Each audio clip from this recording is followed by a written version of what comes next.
Looking for a fun and informative podcast all about training working dogs? Look no further than the LWDG Pod Dog. This weekly show is hosted by me, Jo Perrott, founder of the Ladies Working Dog Group, and I chat to experienced trainers and experts in the field who will give you helpful tips and advice. Whether you're just getting started or you've been working with dogs for years, this podcast will have something for you. So pull up a chair, pour yourself a cup of coffee, and tune into LWDG Pod Dog. Let us help you build a better bond with your best friend. Welcome to another episode of LWDG Pod Dog. In this episode, we are going to be discussing what you need to do with your dog after a busy season has ended. So as you've seen from the name of the podcast, how do I tell the dog that the season's over? I have with me LWDG Group experts Abbie Reid and Emma Stevens, who are going to tell us how we transfer our dog from a high busy, high energy time of training and exercise down to a calmer season. So how are you, ladies? Yeah, all good, thanks. Yeah, all good here. Yeah, I'm also fine, ready to put my dogs into boot camp. Fantastic. So obviously, both of you have come out of an incredibly busy season yet again. Both of you work your dogs in the field and are very much focused on running a team. So for yourselves, you're taking a lot of dogs that have been exercising quite a lot for long durations through the day and then bringing them into a maybe a little bit of a calmer way of life. And other people listening to this might just have the one dog who's going through the same. But what is sort of the way that you take your dog from the sort of 6-7 hour days down to maybe an hour's training? So for me, I give them a little bit of time. I give them a bit of a break. So as soon as the shoot season finishes, they'll have a week to 2 weeks where it's just sort of structured but free walking, which I know in another podcast we've discussed free walking, and I think we're going to do it in a little bit more detail. But so they just have a bit of kind of downtime where they go out a couple of times a day and it's just sort of fun with me, no real pressure, no real training, before I actually start back kind of with boot camp, where I rectify everything that's kind of gone a little bit wild in the shoot season. And you, Abbie? Yeah, definitely. I agree with exactly what Emma said. My dogs have sort of about a week or 2 weeks off from official training to decompress from all the excitement of the season. So I take them on normal walks, but as Emma said, also the walks with rules. So recall's not negotiable, heel work's not negotiable, but I do let them kind of just be dogs for a couple of weeks and then the training restarts. So for both of you, obviously your dogs are quite fit anyway through the training that they do through the spring, summer, or but obviously they're getting really, really peak condition through sort of winter because they literally are working vast amounts of hours. What is it like for a dog coming from that amount of work into like a slower paced season? Well, I really noticed with mine, actually, they do actually take 2 or 3, maybe 4 days where they actually sleep loads after the last day. They are actually tired. Obviously, if we went picking up, they would be up for it, but they're actually exhausted. So, they're quite happy to stay at home and rest. But, probably after a week or so, they're back to, well, okay, what we're doing now, like, why aren't we going out? So that's the time you have to go, right, now it's time to start training. Okay, so watching the dog to see when they have sort of caught up a little bit, like I suppose humans would, and then they start indicating to you, actually, I'm ready to get back to doing a little bit more now. Yeah, they start to become, well, I guess like a little bit annoying around the house. Like, whereas for those few days while they're tired, they're sort of like sleeping or just mooching, they'll start to pick things up again, or they'll start play fighting with each other. It's like, okay, actually, you've got excess energy again. Okay, and during this time, you've sort of written yourself a little program of all the things that went wrong during the shoot season, because there will be stuff. I'm sure Emma would agree. She's laughing. Stuff that you think, oh, okay, you knew that in September. By January, you seem to have forgotten it, but that's what happens with picking up dogs. So you've kind of written yourself a long list of things that you need to start practicing or revisiting, and that's when to start it. I totally agree with that. I think mine definitely let me know when they're ready to kind of recommence. And that could be a few days for some of them that are very highly driven. It could be a couple of weeks for some of them, depending on their age, their breed, the temperament. And then as soon as they're sort of ready to go, like Abbie, I'll have sort of sat down and pulled all the training apart and pulled all the dogs apart and gone, right, actually, this is what this dog needs. This is what this dog needs. And kind of formulated a program that I can then go, right, well, if a couple of them need this kind of exercise, I can jointly do that and jointly focus on that with all of them together. Some of them might need work on their own. I know for me, definitely straight lines go out the window because they spend so much time free hunting. Straight lines to them, unless there's actually something moving for them to run onto as a runner, straight lines just don't exist anymore. They get about 10 yards away from me and then start free hunting. And for mine, it's the biggest thing for mine is actually the whistle. So the end of a drive whistle or horn or whatever, my dogs get really, really used to that noise. And although they don't run in, they start getting sort of the early stages of unsteady that I would start to kind of be like, right, no, you need some more steadiness now. So that's when I go out training with Tom's horn and start just blowing the horn off while they're sat doing nothing with dummies being thrown around them and stuff like that and things. So yeah, that's sort of my off-season plans.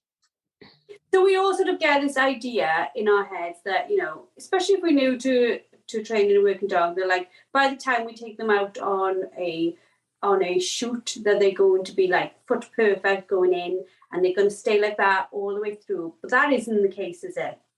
No. Definitely not. I mean, I don't know if you ever heard, we call it an our shoots, actually, you've brought Feral Beryl out. So Feral Beryl, okay, she's amazing at picking up birds, and that's actually what you're there for.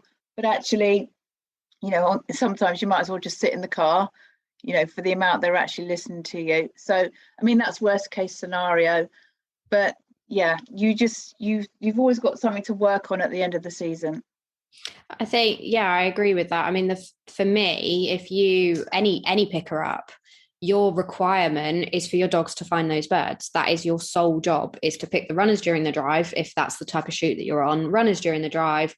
And it's then basically free hunting. They're as good a picker up as you can be. There is no way you can mark an exact location for every single bird going down on a drive, which means you have to have that confidence to rely on your dog, which means they spend probably 80% of their time, at least mine do, free hunting and using their own nose with no directional help from me at all. To then go, actually, now you need to sit steady and retrieve in a straight line and things like that. They will lose that kind of stuff because they spend all season doing the fun stuff. So you will have to revisit all of your basics every summer to get them back at the level that they were in that September when you go in, nice and steady, listening to you, concentrating on the lines that you put them on and all of that sort of stuff. But you will see a decline in it over the shoot season purely from them working and using their own initiative. I think, yeah, Emma, you hit the nail on the head there. I think you mentioned the word basics. So at the end of the season, your dogs were bred, Spaniel, HPR, Labrador is bred to go and pick birds up. Okay, that's what they're meant to do. But at the end of the season, you need to revisit all your basics. Okay, I know all of my team, we've done I think over 65 days this year out picking up, and they've been amazing. They've done the most amazing retrieves, but often it's off their own back. They've got on a runner. I didn't teach them how to pick a runner. It's just what they do. Okay, so you need to revisit all the basics once, February the 2nd is here. So your sit, stay, your heel work, your recall, and all your basic manners will need to be put back in place to varying degrees. It depends on the drive of your dog and how many days you've done, but pretty much that's what I'll be doing for the next 4 or 5 months.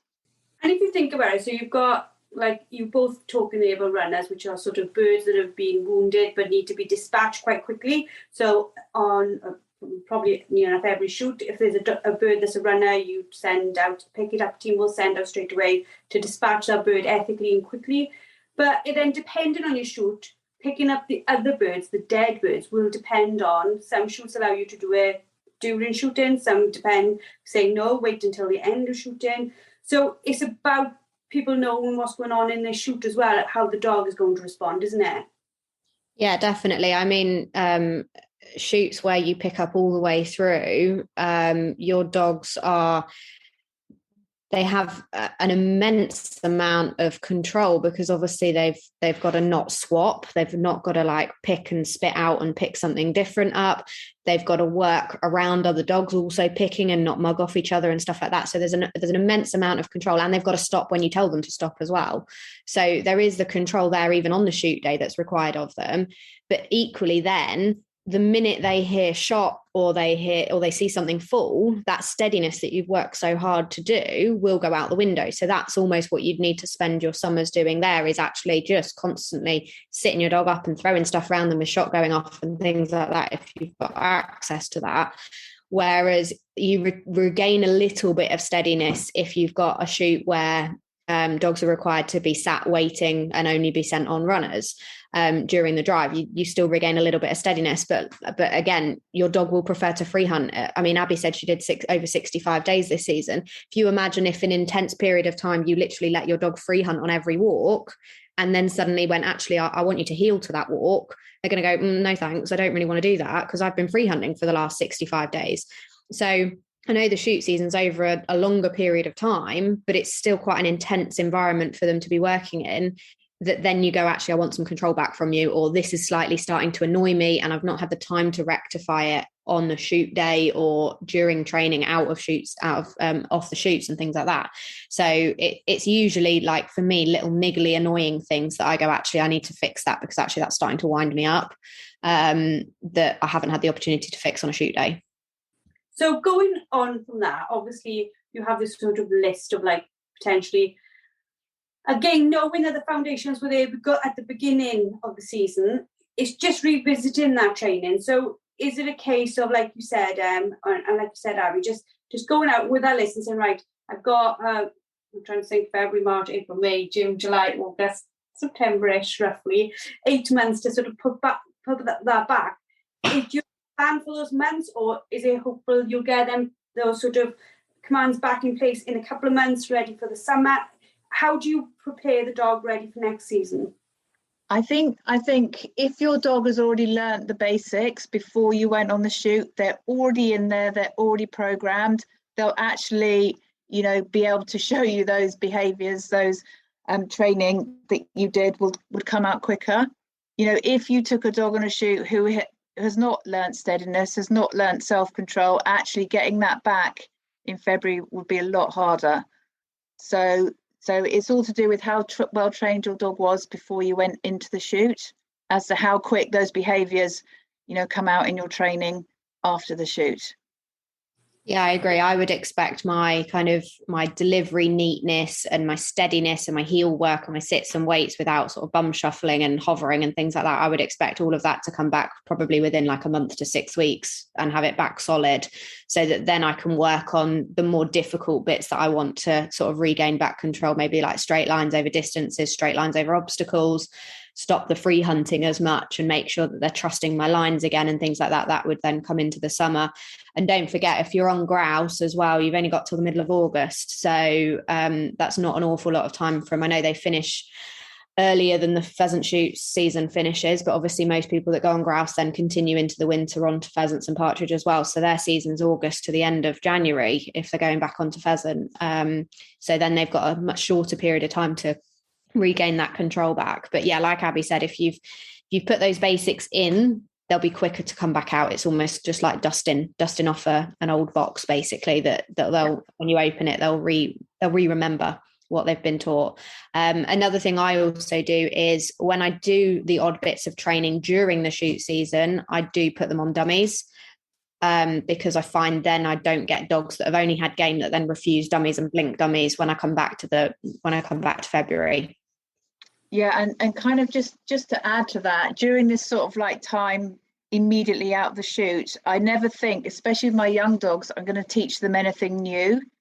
So I go back and consolidate all my basics. So I wouldn't come to February and go, oh yes, let's go forge ahead and teach like my young puppy something that he's never done before. Not puppy, young dog that's just perhaps had his first season. I go, do you know what? I'm going to spend 6 weeks consolidating that you may have just, conveniently forgotten, get those basics back in, and then in a couple of months' time, go, now you're ready to learn something new. So that new skill will be in your dog for the next season. So obviously, so we're talking there about, like you said, a young dog gone out, done his first season, and then obviously, I know that we've talked about this in some of the dog and ducks, that first season for a dog can almost to a certain extent make or break it, can't it? If it's completely lost his head all the way through it and it's been an absolute nightmare for both you and the dog, it can be quite a lot to get back from there, isn't it? Yeah, and I think for me, I want to make sure that dog comes down nice and calmly, which is why they have that break. But then also I start, same as Abby, with the easy stuff. I want that dog to come back into a training environment and be succeeding, not failing over and over again, because it's still sort of in shoot hunting mode.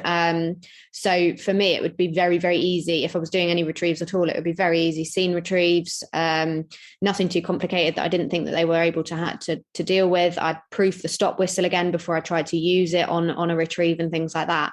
So just kind of, I'd almost go back and treat them as a puppy and bring them all the way through. And I often do that for some of my older dogs as well, because as we know, as the dogs get older, they learn their trade a little bit better, and they actually become a little bit more headstrong and sometimes a bit more difficult to retrain and regain that control. So again, I treat them all as if they're puppies, go back to walking in straight lines, walking around cones, placeboard training, and on all of that stuff. They all go back to real basics that I know they're capable of, so that we can go into the summer as a team again, rather than a constant battle of you will listen to me and you will do this. It's more of a, right, we've started off easy, you're succeeding, let's start making this more difficult again and get you back to the standard that I know you're capable of. Yeah, and to add to that, I think I totally agree with Emma there. Even my open dogs go right back to basics after the shoot season, because my open dogs are slightly older. They've spent the whole season doing amazing runners and hunting hedges. Like, I didn't know birds were there. They're bringing back birds, but actually they've got a little bit headstrong. So even my open level dogs, actually, we go right back to basics. You will walk to hill for how many paces, you will stop on every whistle. Make it rewarding, make it fun, but you need to kind of rein them back in so they're on the same page as you. I'll be honest with you, with my first ever pup of my own, I think as well, this is probably, a lot of people will be able to sort of associate with this. In the house, before he ever went out to the live game, he was like the dream pup. Now, he gave me a sense of disillusionment, okay, because he could get stuff out of the washing machine, he would go get dummies, he would go get balls. I was like, this is a breeze. This whole gun dog training thing is a breeze. And then probably maybe my era, my keenness, 100% probably is my era. My dad was going dogging in before, and everybody dogging in, it sounds a bit different to what it is. If you know, dogging in is just moving birds to where they're meant to be before the season starts. And I went along with him with this young pup, and Dad's dogs were older and far better trained. And as soon as he saw the birds and something in the smell, something in the lot of it, it was like somebody twisted a switch. And when he didn't go miles from me, but everything, like calling him back, everything straight away was a struggle. And I think for those of us who are new to it all, and we've been training and we're getting all ready and all excited about the season, the actual season will absolutely change a dog's way of listening to us, won't it? Yeah, I mean, for me, I spend those first 6 weeks after their break reminding them that we started this as a team. That's what happens, is you start as a team and then your dogs go self-employed, especially if they're picking up, because you need them to do that for them to actually do their job and for you to get invited back.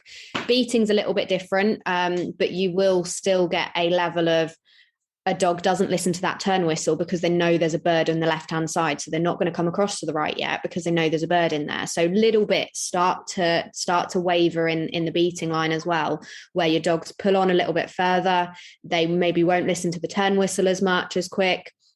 The stop whistle becomes a little bit delayed as well, because they might stop for an instant to flush and then carry on hunting, whereas actually you want them to stop and hold that position, which they would have done back in October. But now we're in January, they're actually like, no, I want to carry on going, I want to carry on hunting. And you'll probably find that their keenness to go into cover as well in the beating line will get better as well, which then means they're obviously out of sight for a lot of the time as well. So you don't actually know where they are or what they're doing. You can kind of just hope that they're near you by the bushes rustling. So even in the beating line, you will have to regain that bond and realize and let your dog realize that actually you started it as a team, and you need to regain that teamwork back, not that they do it and you go along for the ride. Yeah, I mean, I definitely agree with that. I mean, when I pick up, I go with like 3, 4, 5 dogs. Okay, and I've trained them well enough that when they go out sweeping, free hunting, they pick a bird, come back, but I can't physically keep my eye on 3, 4, 5 dogs when they're off in the woods. So I'm just hoping that all my training and my underpinning learning that I put into them before we went out will still be there. But there's always one little one, I don't know if Emma will agree, in your little team that goes, do you know what? I think I'd go a little bit further today because, mum's not watching, so at the end of the day, that dog's brought back lots and lots of birds, but actually maybe been a little bit self-employed doing it. So those are the ones you need to go, actually, February the 2nd, you Sunshine, you're back to heel. You've been great for the keeper, you've been great for the shoot and the picking up team, but actually now you need to come back to being under my sort of guidance, and this is where you're going to be listening to me. Yeah, I mean, I agree with that. When I've picked up, it's been between sort of 2 and 5 dogs, again, depending on the size of the day and whether I've got a small child attached to me and stuff like that. But I've definitely noticed with mine, it's been like a delay on the recall if I want them to stop. So if we're going to the next drive and they're still hunting, again, like Abby said, most of the time they spend out of sight, and I've got to trust that they will pick a bird and just and come and find me, because I can't be on that recall. So by the time they get to a shoot season, they need to be able to retrieve and come back without a recall whistle, because they need to know that that is what you do when you've got something in your mouth. You go and find your owner. And I've noticed calling them off once I've finished the area, that for me has been my biggest thing. That's what we'll be working on this season is going, right, now you need to stop hunting. There's nothing there. There's nothing left. You need to come away with me, and we're going to the next drive. So yeah, that for me will be the thing. And it will be a lot of heel work and letting them maybe hunt some areas and then recalling them off when I know there's nothing left of dummies and stuff like that, or even calling them off when there is a dummy left. I need to know that I can call them regardless of whether they think they know better than me. When you're new or a novice handler and you're taking out a novice dog, most of us start in the dog world with the novice, the dog's novice, everyone's the novice. It is frightening, isn't it, when they start going to those, like, they start going out of sight because they need to, as part of their job. But you haven't got that sort of scenario. It's not a training field scenario where pretty much you can see them all the time and you know where the dummies are, you know what's going on. You are going to have a lot of confidence in your training that the dog is doing the right thing and then is going to come back. Yeah, exactly. I mean, we take novices out with us, and a lot of them will be kind of like lining them out and sending them and getting them to come back with that one bird. And I'm like, let them go. And they're like, yeah, but you tell us all the time not to let them do this. And I'm like, no, but that's because you need the control before you let them do it. But eventually you have to let them do it. And you'll see a novice handler, especially picking up, you'll see a novice handler still very over handling their dog out on a shoot day because they're so worried about it messing up, not coming back, bogging off and hunting and not retrieving anything or stealing off other dogs or anything like that. And the same in the beating line. You'll hear the person in the beating line, they'll be the one constantly on the 2 pips and the stop whistle because they're trying to handle the dog in the situation as if it was a training environment. And actually at that point, you've got to trust that you've decided to take your dog on that day. You've got to have the faith that the previous stuff is in there somewhere and will come back out when you need it to on a shoot day. I am the overhandler. I'm without good overhandler. I've calmed down on the whistle because somebody asked me one season if I was trying to have a rave. So it's like, but yeah, it's in time for us. But yeah, the novice days that you talk about, Emma, they're fantastic. I know in the LWDG we're going to try and do a couple across the UK before the season starts or just as the season starts, so they'll hopefully be coming up soon. But Abby, do you see that as well? New people, they're going out and they just like pipping, they panicking, they follow the dog, aren't they? Yeah, of course they're panicking because they've gone there with a dog they've spent hours with and they've got all these grand ideas, But I think all you just need to remember is you're there to get your dog to an area. And then you have to say, unless you've marked the birds down yourself, you have to say to your dog, it's over to you. You've got the nose, you've got the legs, you need to go and find me those birds. Obviously, you do all your straight lining and you do your stop whistles and handling exercises for the runners, okay? Or maybe the runner that your dog hasn't seen, so it's a blind. But literally, I'd say, I don't know if Emma would agree, 80% of my time picking up is my dogs. One or two might have gone for a runner during the drive, pick it, come home, okay? But the other 80% of the time, the dog sat next to me at the end of the drive, I literally just say, find it, and it's then up to them to go sweeping and do their bit. As Emma said, no mugging, no swapping, find something, come straight back. For a novice handler, you have to let go of a little bit of control and say, the keeper needs the birds. So over to you. Yeah, and I totally agree with that. And I know for sure the novices that have come with us this year have gone, oh, your dogs are hardly ever with you. And once the drive's obviously finished. And I'm like, no, actually, if they are with me, we've got an issue because it means there's no birds. If they choose to come off hunting and come back to heel with me, it means they've either done their job or there's nothing that's been shot. I need them. I want them completely away from me and out of sight doing their job when I've given that command. As Abbie said, hers is find it, mine's lost. But the rest of the time, it's a mix of a steadiness during the drive.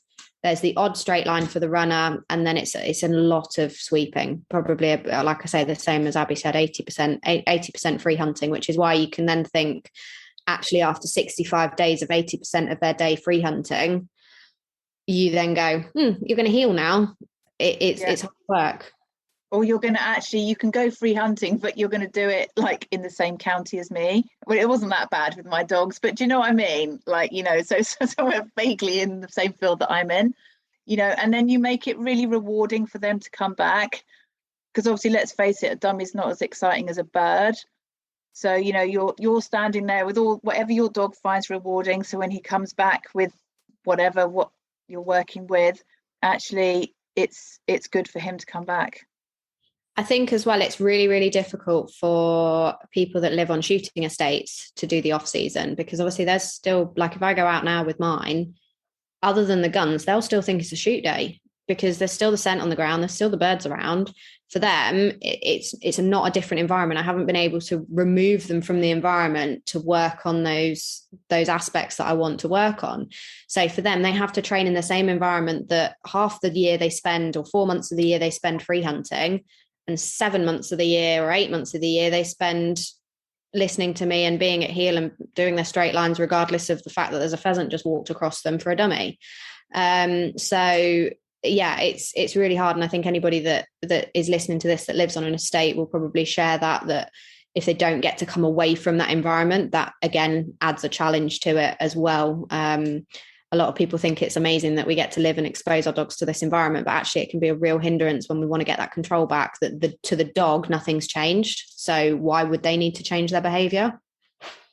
I can completely understand that. And like you said, if the scent is everywhere, you're at a disadvantage a little bit. Like you said, your dummy's never is going to be as rewarding as that scent has been all season. So it's that constant fight as well. I know we go into, at some point, ladies, we spoke about this funny enough last night in Dog and Duck. We're going to try and do like a workshop or masterclass on how to stop dogs mugging each other and how to get it. You can throw out a dummy, find out who's going to get it first and not mug each other when they come back. So more details will come out on that shortly. But I'd like to wrap this up by saying thank you very much for your honesty with this one, because I think a lot of people, they genuinely think that taking a dog out on a shoot, they've got to be perfect, and then coming out the other end, they've got to be perfect, and going in, they've got to be perfect, and everything's got to be perfect. And having an honest and frank conversation about the fact that you guys, who we see as our experts, as our role models, you have the same struggles that we do with our dogs, and that our dogs, when they do these things,